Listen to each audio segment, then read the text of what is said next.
হাসিনাকে গালি দেওয়া উনি নাই? প্রধান অতিথি আবু সাইদ চাঁদ, ওই সেই হাসিনাকে গালি দেওয়া উনি নাই? ভালোই করিস, সাহস আছে। কে?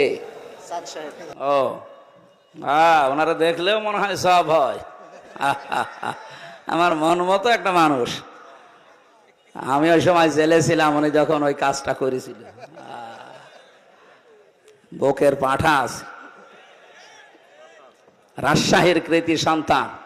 আল্লাহ রাব্বুল আলামিন তার মাথাকে যেন আরো উঁচা করেন। আল্লাহ তাআলা বলেন, আমার নিয়মটা আলাদা।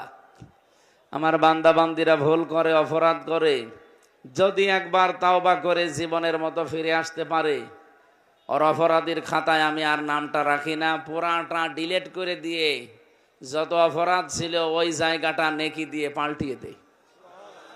জবান খুলে বলেন আলহামদুলিল্লাহ। এই সুযোগ আল্লাহ সবাইকে দেয়নি, যারা তাওবা করে তাদের জন্য। এই জন্য ইস্তেগফার আর তাওবা এই দুইটা কিন্তু এক জিনিস না। আপনি ইস্তেগফার সব সময় পড়েন, আস্তাগফিরুল্লাহ আস্তাগফিরুল্লাহ পড়েন, গুনাহ মাফ হবে। কিন্তু তাওবা করলে শুধু গুনাহ মাফ হয় না, ইল্লা মান তাবা ওয়া আমানা ওয়া আমিলা আমালান সালিহা ফাউলাইকা ইউবাদদিলুল্লাহু সাইয়্যাতিহিম হাসানাত।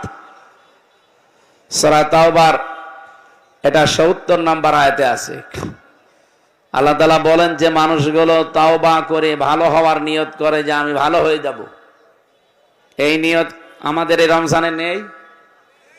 কথা বলেন না কেন? 11 মাস যারা মেয়ে লোক দেখলে তাকায়, এই মাসে আর তাকাবে না। ঠিক, মানে এটা ঠিক হওয়া লাগবে।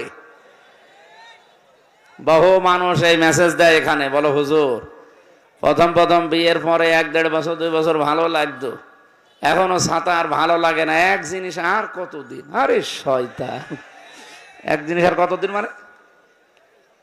আপনি যদি এই কথা বলেন যে এক জিনিস আর কতদিন, তা আপনার বউ তো বলবে